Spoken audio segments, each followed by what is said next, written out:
Assalamualaikum warahmatullahi wabarakatuh. Shalom, Om Swastiastu, Namo Buddhaya. Salam kebajikan. Salam sejahtera untuk kita semua. Perkenalkan, saya Kinan. Saya Dio. Saya Sakira. Saya Anissa.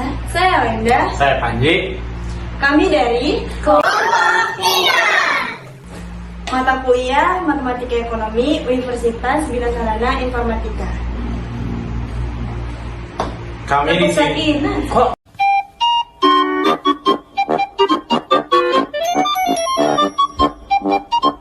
Assalamualaikum warahmatullahi wabarakatuh. Perkenalkan, saya Panji Disatrio dengan NIM 63251493. Saya di sini selaku pemateri pertama yang akan membawa materi penerapan barisan. Sebelumnya, penerapan barisan itu terbagi menjadi dua jenis, yaitu adalah penerapan barisan aritmatika dan penerapan barisan geometri. Yang sudah ada di slide, bahwasanya rumus umum dari penerapan barisan aritmatika antara lain yaitu adalah UN sama dengan A ditambah N dikurangi 1 dikali D. Yang bisa diartikan, UN itu adalah suku KN, A adalah suku pertama, D itu adalah beda suku, dan N itu adalah nomor suku. Dan untuk rumus umum penerapan barisan geometri antara lain UN sama dengan A dikali R dikali N dikurangi 1, yang bisa diartikan UN sama dengan suku KN, A sama dengan suku pertama, dan R itu adalah rasio. Di slide ini bisa kita lihat ada satu soal cerita aritmatika yang berisikan dalam sebuah barisan pertunjukan, susunan kursi diatur dengan aturan barisan aritmatika. Barisan pertama memiliki 14 kursi, barisan kedua memiliki 16 kursi, dan barisan ketiga 18 kursi, dan seterusnya. Pertanyaannya, berapakah jumlah kursi pada barisan ke-20? Baik, di sini adalah pembahasannya. Untuk langkah pertama itu kita harus menentukan nilai-nilai yang kita ketahui berdasarkan soal. Yang pertama kita harus menentukan suku pertama, yaitu A, yaitu adalah jumlah kursi pada suku pertama, yaitu di soal ada 14, dan selanjutnya adalah beda barisan yang kita bisa cari melalui mengurangkan dari suku kedua dengan suku pertama ataupun suku ketiga dengan suku kedua. Di sini kita ambil contoh dari pengurangan suku ketiga dan suku kedua, yaitu 18 dikurangi 16 sama dengan 2.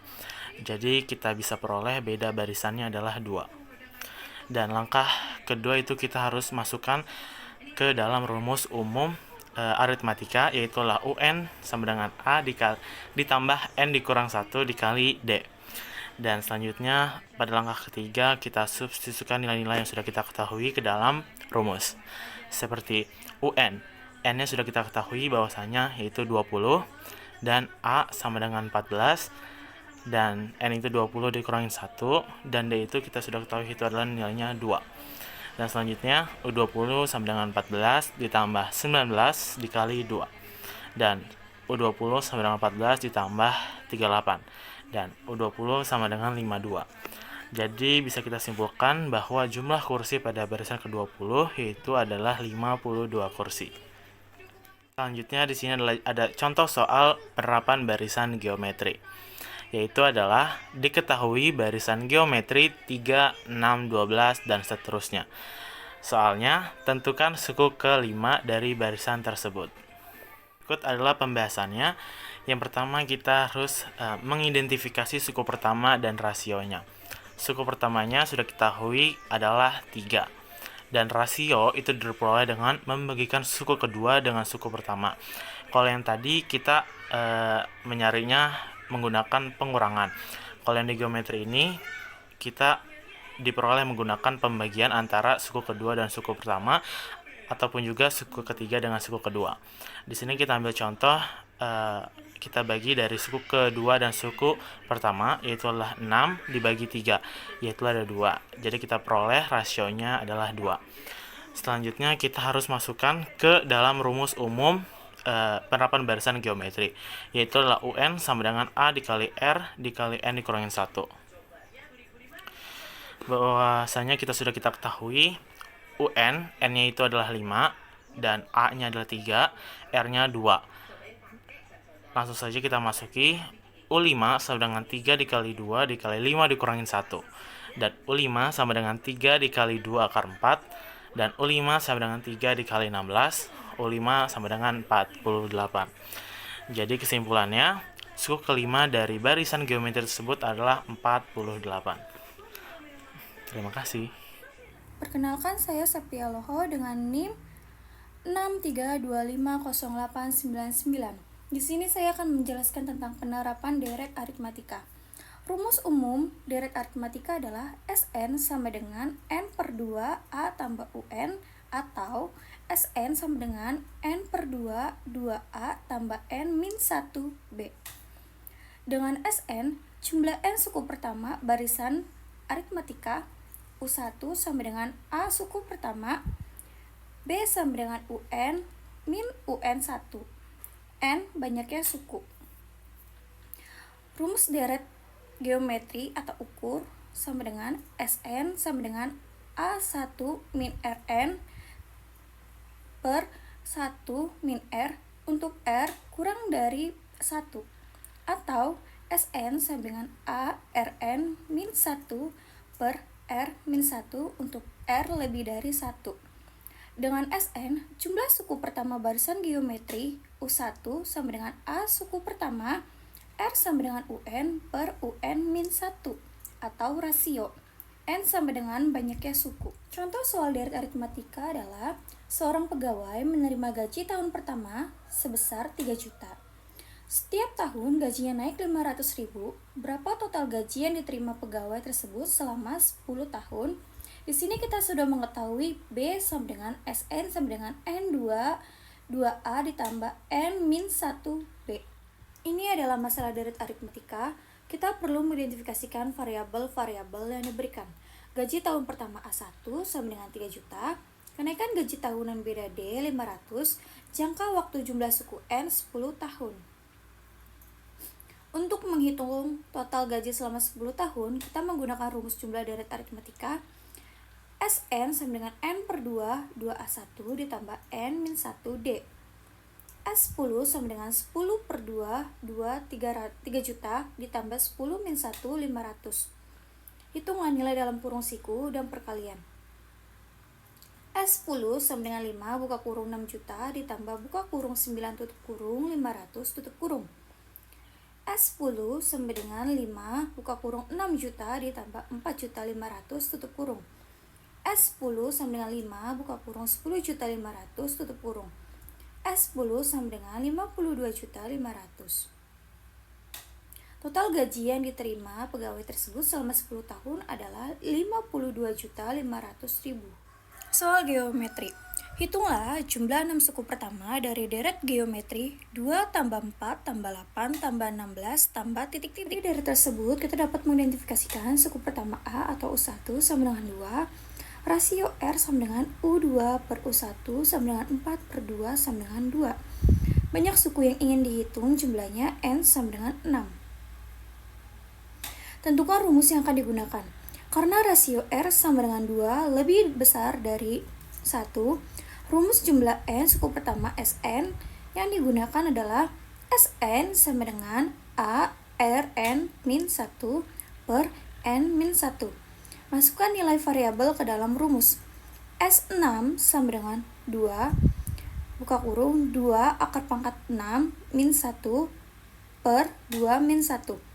S6 sama dengan 2 buka kurung 64 min 1 tutup kurung per 1.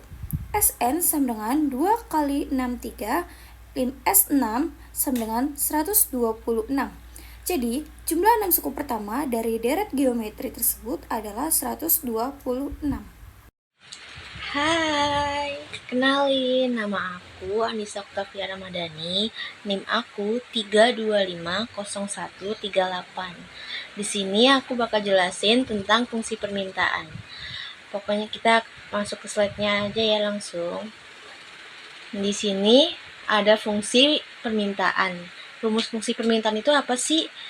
Nah, rumus umum untuk menentukan fungsi permintaan itu dari dua titik data, harga dan kuantitas itu ada P dikurang P1 per P2 dikurang P1 sama dengan QD dikurang QD1 per QD2 dikurang QD1.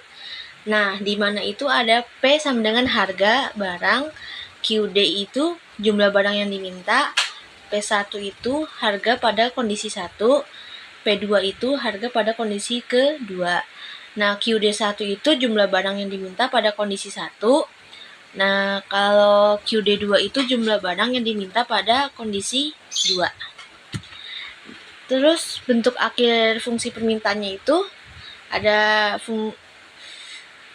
fungsi permintaan akan selalu berbentuk QD sama dengan A dikurang BP, yang dimana itu kuantitas yang diminta sama dengan konstanta koefisien atau konstanta sama dengan koefisien kemiringan dikali harga. Selanjutnya kita bakal masuk ke slide contoh soal fungsi permintaan. Nah, di sini itu ada contoh soalnya, yaitu pada saat harga sebuah buku tulis adalah 2.000 per unit. Jumlah buku tulis yang diminta itu adalah QD adalah 100 unit. Ketika harga buku tulis itu naik menjadi 3.000 per unit, jumlah buku yang diminta turun menjadi 80 unit. Nah, kita harus menentukan. Di sini disuruh tentukan fungsi permintaan untuk buku tulis tersebut. Data yang diketahui kondisi 1, P1 sama dengan 2000 dan QD1 sama dengan 100. Kondisi 2 itu P2 sama dengan 3000 dan QD2 sama dengan 80. Selanjutnya kita akan masuk ke slide pembahasan soal yang tadi. Nah, pembahasannya itu tuh ada cara penyelesaiannya nih. Cara penyelesaiannya itu adalah P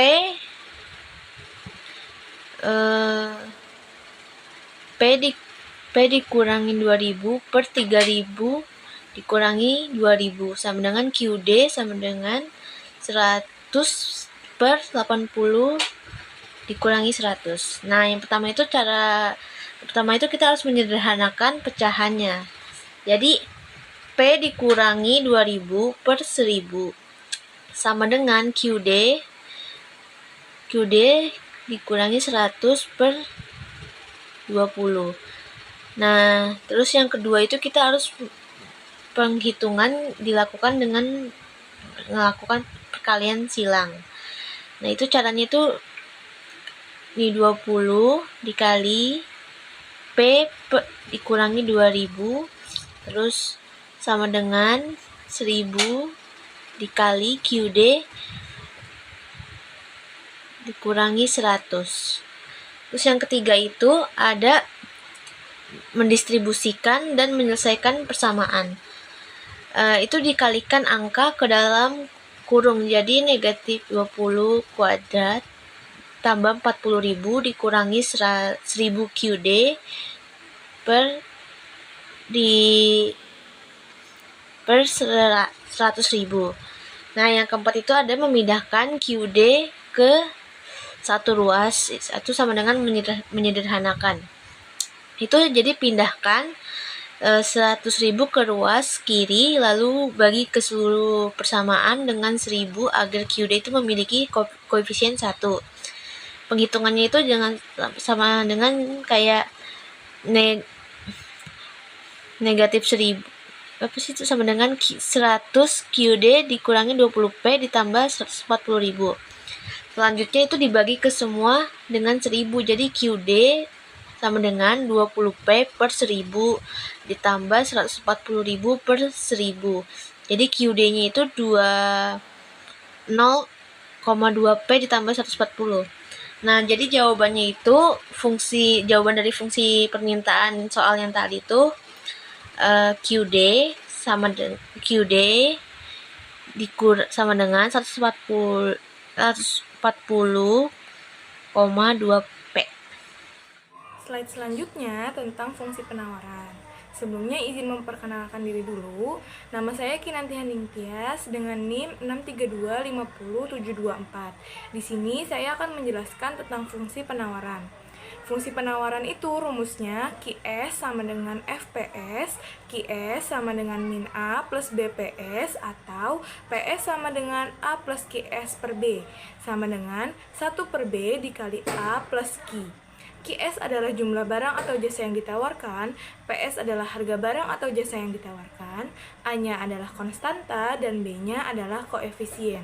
Di contoh soalnya, pada harga Rp5.000 per kilogram, seorang pedagang buah menawarkan 200 kg buah mangga. Ketika harga mangga turun menjadi 4.500 per kilogram, pedagang tersebut hanya menawarkan 150 kg. Tentukan A. Fungsi penawarannya, B. Banyaknya mangga yang akan ditawarkan jika harganya 4.800 per kilogram, C. Pada harga berapa mangga tersebut akan ditawarkan sebanyak 250 kg. Baik, kita masuk ke pembahasannya. Di sini diketahui P1-nya itu 5.000 per kilogram, Q1-nya 200 kg, P2-nya 4.500 per kilogram, Q2-nya 150 kg. Untuk menjawab soal yang A, kita masukin dulu rumus-rumusnya, yaitu P min P1 per P2 min P1 sama dengan Q min Q1 per Q2 min Q1. Lalu kita masukin angka-angkanya. P min 5.000 per 4.500 min 5.000 sama dengan Q min 200 per 150 min 200. Menjadi P min 5.000 per min 500. Min 500 itu dari 4.500 dikurangi 5.000 sama dengan Q min 200 per min 50 sama, yaitu min 50 dari 150 min 200. Kalau sudah, kita kali silang menjadi min 50 dikali P min 5.000 sama dengan min 500 dikali Q min 200. Lalu, angka-angka yang di luar dalam kurung ini kita bagi min 50. Jadi min 50 dibagi min 50 habis, min 500 dibagi min 50 hasilnya 10. Jadinya P min 5.000 sama dengan 10 dikali Q min 200. Lalu 10-nya ini kita kali dengan Q dan min 200-nya menjadi 10 Q min 2000. Jadinya P min 5.000 sama dengan 10 Q min 2000. Lalu kita mencari 10 Q-nya atau Q-nya nih yang kita cari dengan memindah ruaskan angka-angkanya menjadi 10 Q sama dengan P min 5.000 ditambah 2000. 10 Q sama dengan P min 3.000. Q sama dengan P min 3.000 per 10. Q-nya sama dengan 1 per 10 P min 300. Ketemu deh si fungsi penawarannya, yaitu Q sama dengan 1 per 10 P min 300. Lalu kita lanjut menjawab soal yang B. Tentukan Q jika P-nya itu 1.800. Kita masukin nih si fungsi penawaran yang udah kita temukan di soal yang A tadi, yaitu Q sama dengan 1 per 10 P min 300. Tapi P-nya kita ganti dengan 1.800. Jadinya Q sama dengan 1 per 10 dikali 1.800 dikurangi 300. Q-nya sama dengan 180 kg. Lanjut, kita jawab soal yang C. Jika Q sama dengan 250 kg, berapa harga per kilogramnya? Kita masukin 250 ditambah 300 sama dengan 0,1 P. 250 ditambah 300, 550 sama dengan 0,1 P. P-nya sama dengan 550, kita bagi dengan 0,1.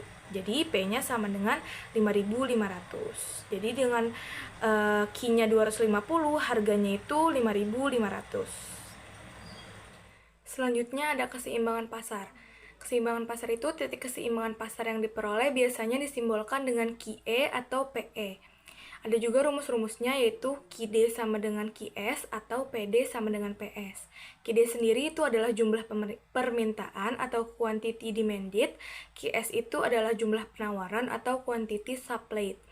PD itu price demanded atau harga permintaan, dan PS adalah price supplied atau harga penawaran. Contoh soalnya di sini diketahui fungsi permintaan buku tulis adalah PD sama dengan min 4 QD plus 5.000, dan fungsi penawarannya adalah PS sama dengan 6 QS ditambah 500. Tentukan titik keseimbangan pasarnya. Pembahasannya diketahui PD-nya itu min 4 QD plus 5.000, PS-nya 6 QS plus 500. Lalu kita masukin rumusnya, PD sama dengan PS. PD-nya kita masukin min 4 QD plus 5.000 sama dengan 6 QS plus 500. Lalu kita pindah ruas, jadi yang ada Q-nya itu ke depan. Min 4 Q min 6 Q sama dengan 500 min 5.000. Kenapa min 5.000? Karena dia pindah ruas. Lalu min 4, min 6 jadinya 10, min 10, min 10 Ki sama dengan 500 min 5000 sama dengan min 4500. Jadi Ki-nya sama dengan 450. 450 itu dari min 4500 dibagi min 10. Jadi kuantitas keseimbangannya atau QE-nya adalah 450 unit buku tulis. Lanjut, kita mencari harga keseimbangannya atau PE dengan mensubstitusikan nilai QE sama dengan 450. Kita ambil dari fungsi PD-nya, jadi min 4, QD-nya kita ganti jadi 450, jadi min 4 dikali 450 ditambah 5000. PE sama dengan min 1800 ditambah 5000. PE-nya sama dengan 3200. Jadi, harga keseimbangannya atau PE-nya adalah 3200. Hasil akhirnya, titik keseimbangan pasarnya itu QE-nya 450 dan PE-nya 3200. Selanjutnya adalah penerapan pajak. Di sini ada rumus-rumusnya, ada fungsi sebelum pajak dan fungsi setelah pajak. Di fungsi sebelum pajaknya, PS-nya itu sama dengan A plus BQ, sedangkan yang setelah pajaknya PS aksennya itu menjadi A plus BQ plus T. Lalu untuk QS-nya sama dengan A plus BP, itu yang sebelum pajak, yang setelah pajaknya QS aksennya sama dengan A plus B dikali P dikurang T. Lalu ada rumus-rumus lain juga, yaitu ada beban pajak konsumen. Rumusnya itu TK sama dengan PE aksen dikurang PE. Lalu ada beban pajak produsen atau TP sama dengan T min TK. Lalu ada total pajak pemerintah, simbolnya itu T besar.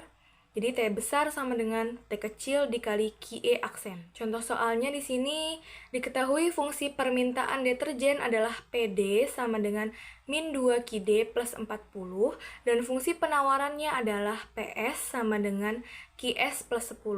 Pemerintah mengenakan pajak sebesar Rp3 per unit terhadap deterjen tersebut. Tentukan A. Harga dan jumlah keseimbangan sebelum dan sesudah pajak. B. Pajak per unit yang ditanggung konsumen dan produsen. C. Total pajak yang ditanggung konsumen dan produsen. D. Total pajak yang diterima pemerintah. Kita kerjakan di sini, kita tulis dulu diketahuinya fungsi permintaan atau PD-nya itu min 2 QD plus 40, fungsi penawarannya atau PS-nya QS plus 10, pajak yang diberikan pemerintah itu Rp3 per unit. Kita kerjakan dulu yang A, itu mencari keseimbangan sebelum dan sesudah pajak. Kita masukin rumusnya, PD sama dengan PS. PD-nya itu min 2 Q plus 40 dan PS-nya itu Q plus 10. Lalu kita pindah ruas, 40 min 10 sama dengan Q plus 2Q. 40 min 10 jadi 30, Q plus 2Q menjadi 3Q. Jadi QE-nya sama dengan 10. 10 itu dari 30 dibagi 3, jadi 10 gitu. Lalu kita substitusikan QE 10-nya ke salah satu fungsi. Menjadi PE sama dengan QE plus 10. PE sama dengan 10 ditambah 10. Jadi FPE-nya menjadi 20. Keseimbangan sebelum pajaknya itu 10,20, di mana 10-nya itu adalah jumlah unit dan 20 adalah harganya. Lalu kita mencari keseimbangan setelah pajaknya. Dengan pajak yang diberikan pemerintah itu 3, hanya mempengaruhi fungsi penawaran. Fungsi penawaran setelah pajaknya. Jadi kita cari nih fungsi penawaran setelah pajaknya itu PS aksen sama dengan PS ditambah T. Kita masukin PS-nya nih. PS-nya itu Q plus 10. Nah, T-nya 3, jadi Q plus 10 plus 3. Jadi PS aksennya menjadi Q plus 13. Syarat keseimbangan baru itu sama dengan PD sama dengan PS aksen. Jadi kita masukin PD-nya min 2Q plus 40 sama dengan Q plus 13. Lalu kita pindah ruas kayak tadi, 40 min 13 sama dengan Q plus 2Q. 40 min 13 itu 27, Q plus 2Q 3Q. Jadi QE-nya menjadi 9. 9 itu dari 27 dibagi 3 sama dengan 9. Lalu kita substitusikan nilai QE-nya ke PS atau PD. menjadi PE aksen sama dengan QE aksen plus 13. PE aksen sama dengan QE-nya berarti tadi 9, berarti 9 ditambah 13. PE aksennya menjadi 22. Jadi keseimbangan setelah pajaknya adalah 9,22. Di mana 9 itu adalah jumlah unitnya dan 22 adalah harganya. Lalu kita menjawab soal yang B, pajak per unit yang ditanggung konsumen dan produsen. Yang pertama ada pajak konsumen atau TK. Kita masukin rumusnya. TK sama dengan PE aksen dikurangi PE. PE aksennya 22 dikurangi PE-nya 20, jadinya 2. Jadi pajak konsumennya adalah 2. Lalu pajak produsen atau TP. TP rumusnya T min TK. T-nya 3, TK-nya 2. Jadi 3 dikurangi 2 sama dengan 1. Jadi pajak produsennya adalah 1. Lalu soal yang C yaitu total pajak yang ditanggung konsumen dan produsen. Yang pertama total pajak yang ditanggung konsumen atau TK. TK sama dengan TK kecil dikali QE. TK-nya itu 2 dikali QE-nya 9, berarti 2 dikali 9 sama dengan 18. QE-nya adalah QE yang sudah dikenakan pajak. Total pajak produsen, TP sama dengan TP dikali QE aksen. TP-nya 1, QE aksennya 9, menjadi 1 dikali 9 sama dengan 9. Lalu soal yang D, total pajak yang diterima pemerintah. Simbolnya itu tadi T besar, jadi T besar sama dengan T kecil dikali QE aksen. T kecilnya itu 3, total pajak yang diberikan pemerintah itu 3, dan QE aksennya adalah 9. Jadi 3 dikali 9 sama dengan 27. Nah, setelah tadi kita habis membahas tentang fungsi permintaan, sekarang kita kembali lagi ke slide selanjutnya. Kita akan membahas tentang pengaruh subsidi pada keseimbangan pasar. Nah, apa sih subsidi itu? Subsidi adalah bantuan pemerintah kepada produsen atau penjual yang bertujuan untuk menurunkan harga jual barang. Nah, terus yang pertama itu ada fungsi permintaan. QD sama dengan tidak berubah, tapi tetap. Jadi QD sama dengan IV dalam kurung P. Nah, yang kedua itu ada fungsi penawaran yang disebut dengan PS. Itu PS sama dengan berubah, harga penawaran setelah subsidi. PS menjadi lebih rendah sebesar jumlah subsidi. S yaitu PS sama dengan PS dikurangi S. Terus yang ketiga ada keseimbangan baru yang dicapai pada kondisi QD sama dengan QS atau PD sama dengan PS. Dampak akhir subsidi pada keseimbangan pasar itu yang pertama ada harga keseimbangan.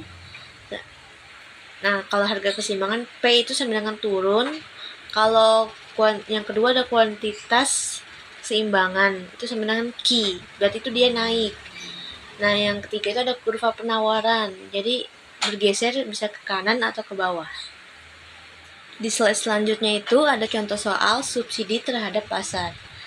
Nah, soalnya itu tuh diketahui fungsi permintaan QD sama dengan 12 dikurang 2P dan fungsi penawaran QS sama dengan min 4 tambah 2P. Jadi, pemerintah memberikan subsidi S sebesar 1 per unit. Nah, kita di sini harus menentukan, yang pertama harus menentukan harga dan kuantitas keseimbangan awal sebelum subsidi. Yang kedua harus menentukan harga dan kuantitas keseimbangan baru setelah subsidi. Dan yang ketiga harus besar subsidi yang dinikmati konsumen dan produsen per unit. Nah, selanjutnya kita langsung masuk aja ke dalam pembahasannya. Yang pertama itu ada keseimbangan awal. Nah, keseimbangan awal itu yang pertama itu ada syarat QD sama dengan QS. Terus yang kedua ada itu caranya 12 dikurangi 2P dikurangi P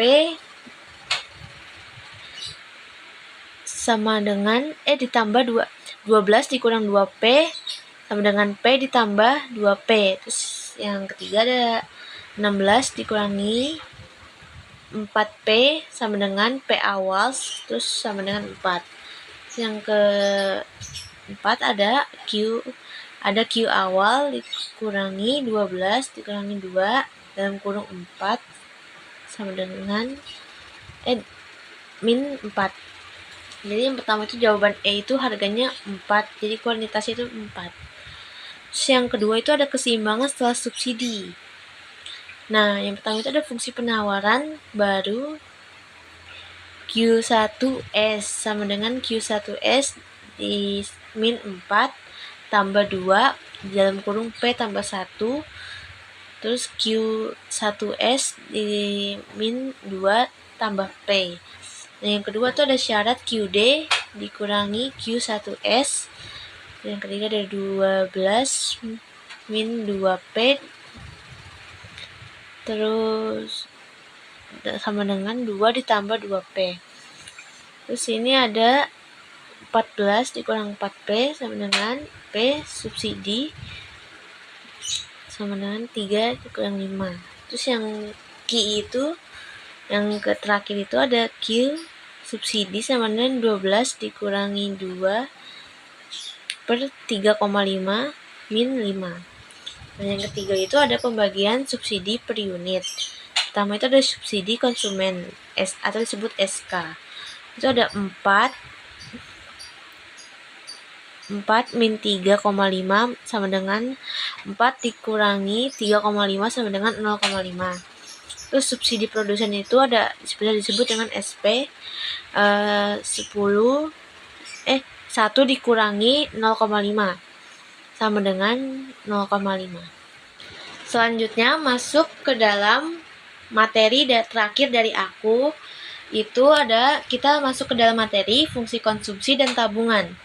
Rumus inti dari teori Keynes. Itu ada hubungan pendapatan Y sama dengan konsumsi C dan tabungan S. Jadi rumus fungsi Y sama dengan C tambah S. Keterangannya itu koefisien.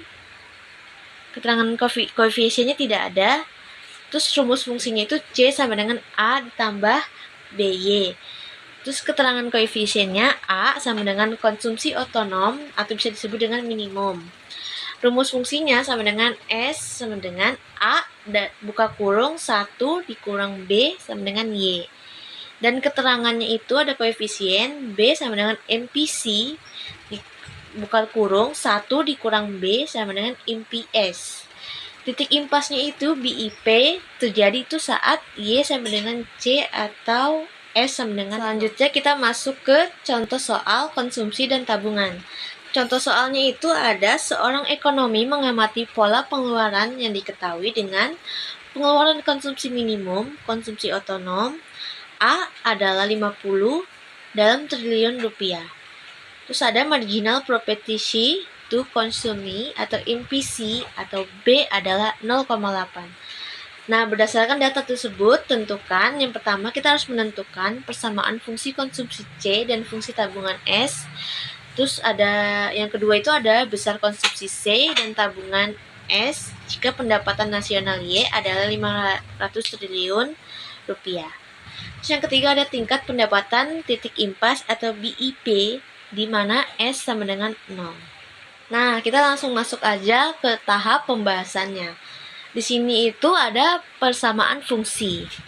Fungsi konsumsi C sama dengan A ditambah BY, C sama dengan 50 ditambah 0, BY. Fungsi tabungan S sama dengan A ditambah 1 dikurang B. Terus Y dikurang MPS sama dengan 1 dikurang B sama dengan 1 dikurang 0,8 sama dengan 0,2. S-nya itu sama dengan 50 ditambah 0,2 Y. Yang kedua itu ada hitungan pada pendapatan Y sama dengan 500, terus konsumsi C-nya itu ada C sama dengan 50 ditambah 0,8, itu bisa di 500 sama dengan 50 tambah 400 itu jadi 450.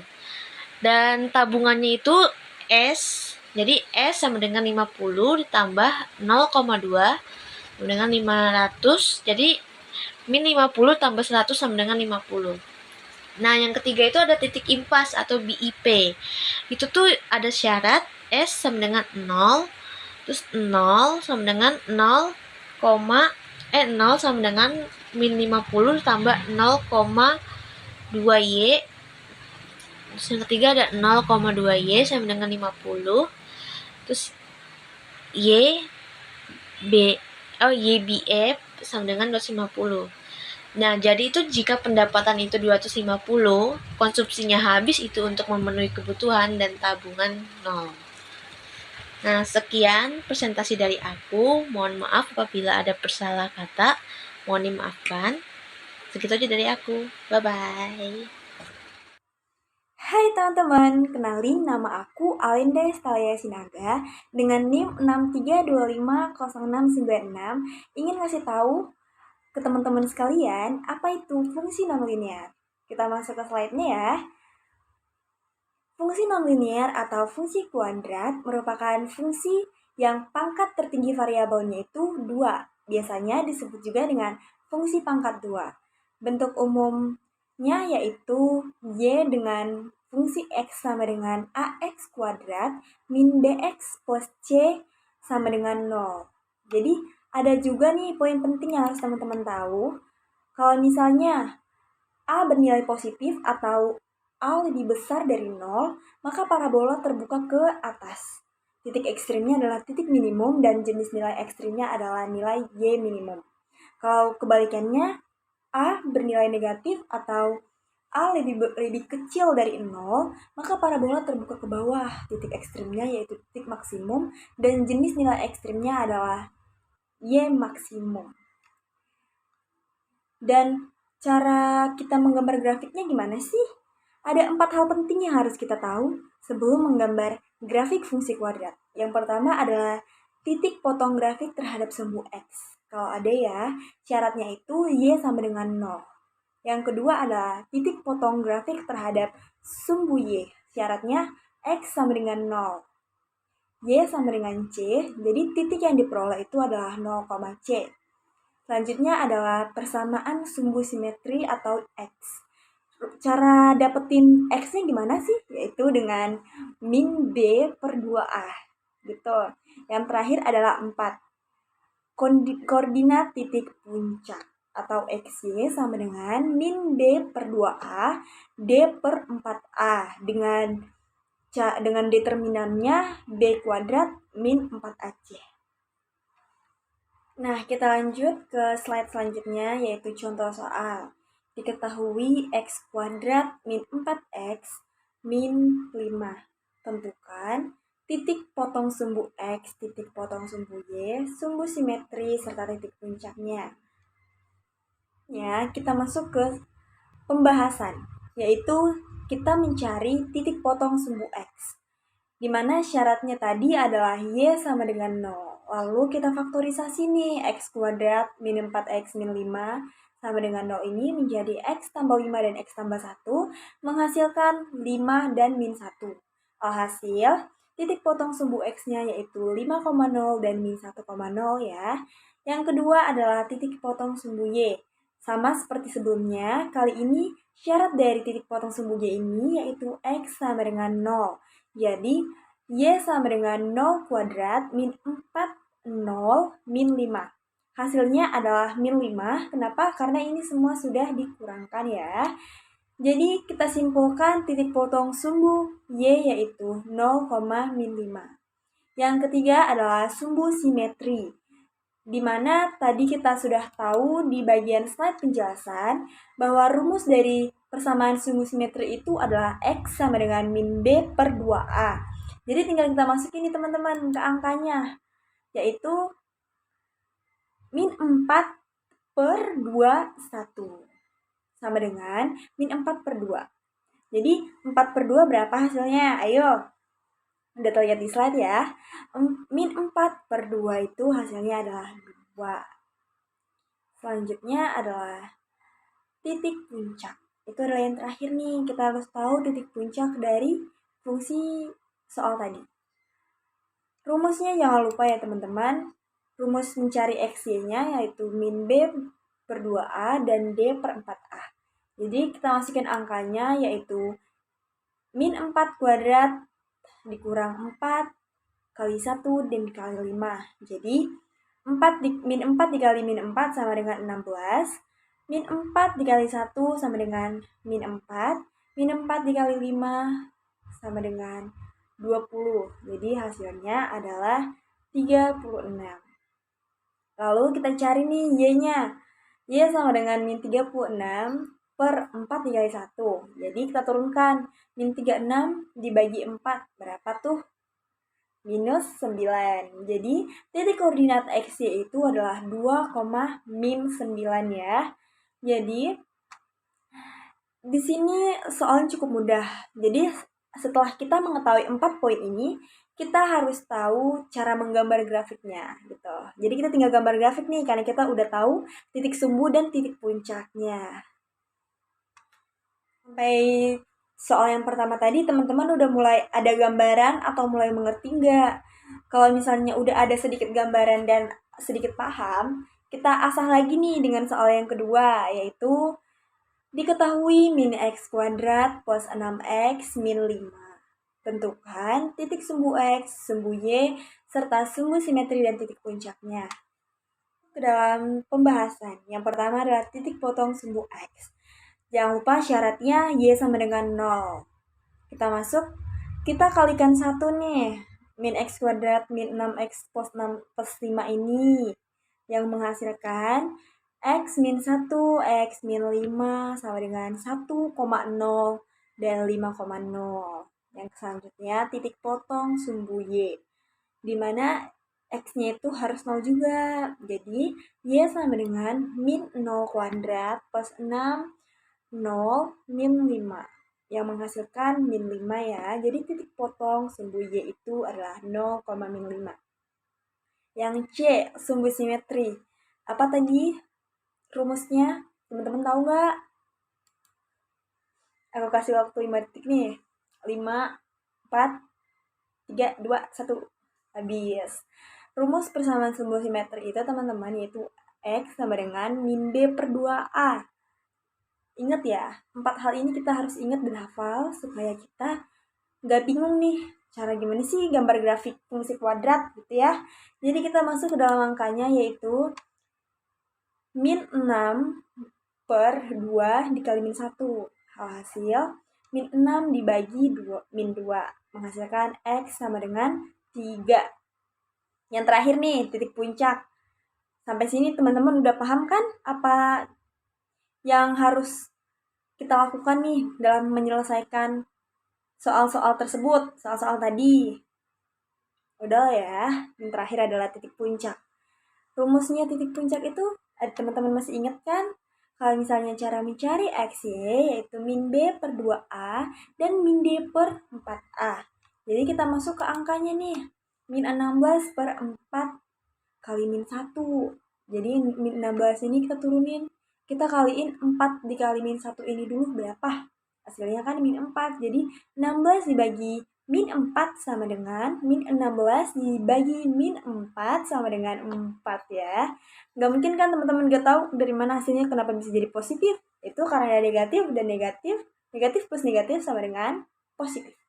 Jadi kita simpulkan nih titik koordinat X dan Y itu adalah 3 dan 4. Gitu.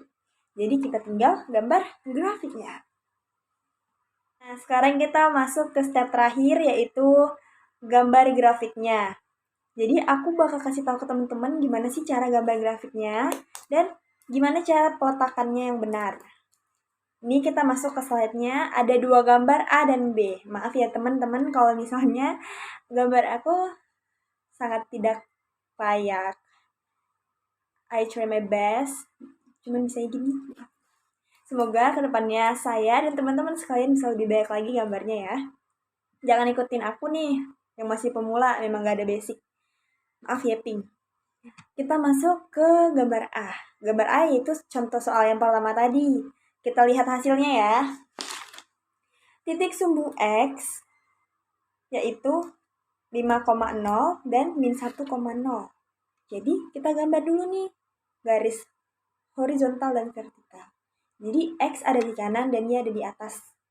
Terus kita cari 5 dan min 1. Jadi kalau X itu kan garis horizontal.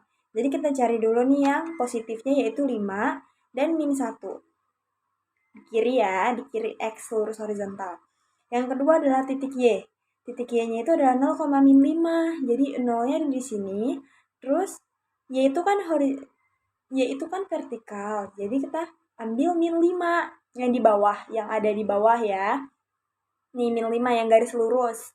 Kita buletin. Habis itu yang terakhir adalah titik puncak X dan Y.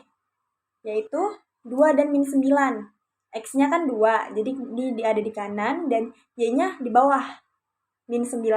Jadi cara gambarnya itu teman-teman dari min 1 nih, kita tarik garis dari atas, terus kita kenakin nih min 1-nya, terus kita kenakin min 5-nya, kita kenakin pertengahan titik putus-putus tadi, titik puncaknya, terus kita kenain 5 juga titik X tadi, terus garis deh ke atas. Gitu, oke? Teman-teman tahu nggak? Ngerti nggak sih? Ngerti lah ya. Nanti ulang aja video aku. Habis itu kita masuk ke gambar yang kedua. Disclaimer ya, di gambar A ini karena dia itu parabola mengarah ke atas, dia karena A-nya tuh lebih besar daripada 0. Jadi, dia tuh menghadap ke atas karena dia positif. Habis itu gambar yang B ini, A-nya lebih kecil dari 0. Alhasil parabolanya menghadap ke bawah, gini. Yang A tadi gini. Oke? Jadi kita lanjut ke gambar grafiknya dulu. Lalu kita cari nih titik sumbunya yang udah kita dapetin tadi. Titik sumbu X-nya itu adalah 1,0 dan 5,0. Jadi kita ambil X dulu yang horizontal. 1 ini ya, yang udah aku buletin nih, sama 5. Nih. Di kanan, paling kanan. Habis itu sumbu Y-nya 0,-5. 0 kan udah ada di sini. Jadi min 5 tuh ada di bawah ya. Nih. Di bawah, di bagian vertikal. Yang bagian bawah ya. Yang bagian bawah banget. Itu min 5.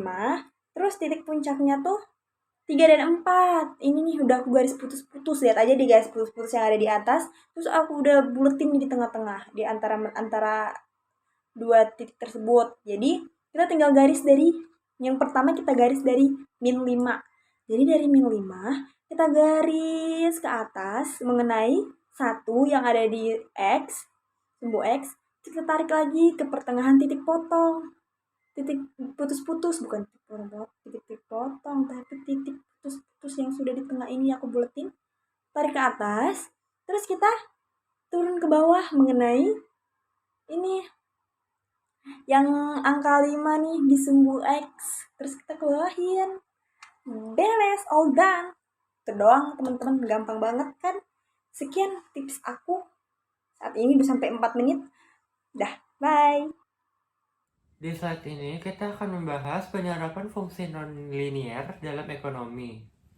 Jadi, secara umum ada 3 fungsi utama, yaitu pertama, fungsi penerimaan total, kedua, biaya total, dan ketiga, fungsi keuntungan. Nah, yang fungsi penerimaan ini yang biasa disebut TR, rumusnya P dikali Q. Yang kedua, biaya total, atau yang disebut biasanya TC, bentuknya itu seperti AQ pangkat 2 tambah BQ ditambah C. Dan yang terakhir, fungsi keuntungan yang dilambangkan P yang didapat dari selisih antara TR dan TC. Di sini kita akan lihat contoh soal. Diketahui P sama dengan 40 ditambah 2Q. A sama dengan 40, B sama dengan 2. Yang ditanya A. Fungsi penerimaan, B. Penerimaan maksimum dan jumlah barang yang harus dijual, C. TR saat Q sama dengan 5 unit. Sekarang kita lihat contoh pembahasannya. Misalnya, kita punya fungsi penerimaan total. TR sama dengan 40 dikurang 2Q dikali Q. Kalau dikalikan hasilnya jadi 40Q dikurang 2Q pangkat 2. Nah, ini bentuk parabola terbuka ke bawah. Pertama, kita mau cari penerimaan total saat jumlah barangnya 5 unit. Tinggal kita masukin aja Q sama dengan 5 ke rumus. Jadi, TR sama dengan 40 dikali 5 dikurang 2 dikali 5 pangkat 2. Hasilnya 200 dikurang 50, jadi TR-nya 150. Ya, lalu Kita juga bisa cari penerimaan maksimum, yaitu saat turunan pertama sama dengan 0. Rumus cepatnya, Q maksimum sama dengan A per 2B, jadi Q sama dengan 40 per 2 kali 2 sama dengan 10 unit. Kalau Q 10 berarti TR maksimum sama dengan 40 dikali 10 dikurang 2 dikali 10 pangkat 2. Hasilnya 400 dikurang 200. Jadi TR maksimumnya 200. Selanjutnya, ini ada contoh soal lagi. Diketahui fungsi biaya total suatu perusahaan adalah CX sama dengan 5X pangkat 2 ditambah 20X tambah 100. Dengan CX sama dengan total biaya produksi dalam ribuan rupiah. X sama dengan jumlah barang yang diproduksi, unit. Dan ditanya, nomor 1, berapa total biaya jika memproduksi 10 unit barang? Kedua, berapa biaya rata-rata per unit untuk 10 unit barang? Dan yang ketiga, berapa unit barang yang harus diproduksi agar biaya total sama dengan Rp2.000? Dan yang keempat, apa makna dari koefisien 5, 10, dan 100 dalam fungsi tersebut? Bahas fungsi biaya total. Misalnya, fungsi biayanya CQ sama dengan Q pangkat 2 ditambah 20Q ditambah 100. Pertama, kita mau tahu total biaya untuk 10 unit barang. Kita masukin Q sama dengan 10 ke rumus. Jadi, C10 sama dengan 5 kali 10 pangkat 2 ditambah 20 dikali 10 ditambah 100. Hasilnya 500 tambah 200 tambah 100 jadi 800. Jadi biaya totalnya Rp800.000. Selanjutnya, kita cari biaya rata-rata per unit, yaitu biaya total biaya dibagi jumlah unit. Jadi 800 dibagi 10 sama dengan 80.000 per unit. Kalau kita mau tahu jumlah barang saat biayanya 2000, totalnya 2000, kita tinggal samain rumusnya dengan 2000. Jadi 5Q pangkat 2 tambah 20Q ditambah 100 sama dengan 2000. Kalau disederhanakan, jadi 5Q pangkat 2 ditambah 20Q dikurang 1900 sama dengan 0. Kita pakai rumus kuadrat dan hasilnya Q sekitar 17,6 atau dibulatkan jadi 18 unit. Artinya, biaya total 2 juta rupiah tercapai kalau produksinya itu 18 unit barang. Terakhir, kita bahas makna koefisiennya. Angka 5 itu biaya variabel non-linear yang makin naik seiring bertambahnya produksi. Angka 20 itu biaya variabel per unit dan angka 100 itu biaya tetap yang tetap ada walau agak produksi. Di sini ada contoh soal lagi. Diketahui fungsi permintaan P sama dengan 60 dikurang 0,5Q. Fungsi biaya total TC sama dengan 0,5Q pangkat 2 ditambah 15Q ditambah 200. Yang ditanya fungsi keuntungan, kedua BEP, dan yang ketiga keuntungan saat Q sama dengan 20 unit. Kita bahas fungsi keuntungan. Misalnya, fungsi permintaan P sama dengan 60 dikurang 0,5Q dan fungsi biaya total TC sama dengan 0,5Q pangkat 2 ditambah 15Q ditambah 200. Kita cari dulu penerimaan totalnya, yaitu P dikali Q. Jadi, TR sama dengan 60 dikurang 0,5Q dikali Q sama dengan 60Q dikurang 0,5Q pangkat 2. Nah, keuntungan P didapat dari TR dikurang TC. Jadi, P sama dengan 60Q dikurang 0,5Q pangkat 2 dikurang 0,5Q pangkat 2 ditambah 15Q ditambah 200. Kita sederhanakan jadi Pi sama dengan minus Q pangkat 2 tambah 45Q dikurang 200. Selanjutnya, untuk cari titik impas atau BEP, kita samakan keuntungan dengan 0. Jadi, min Q pangkat 2 ditambah 45Q dikurang 200 sama dengan 0. Kita faktorkan hasilnya Q dikurang 5, Q dikurang 10 sama dengan 0. Jadi, ada dua titik impas. Q sama dengan 5 dan Q sama dengan 40. Terakhir, kita mau tahu keuntungan maksimum. Tinggal masukin Q sama dengan 20 ke rumus. Pi sama dengan min 20 pangkat 2 ditambah 45 dikali 20 dikurang 200 hasilnya 300. Artinya, keuntungan maksimum yang bisa didapat adalah 300 satuan pada jumlah produksi 20 unit.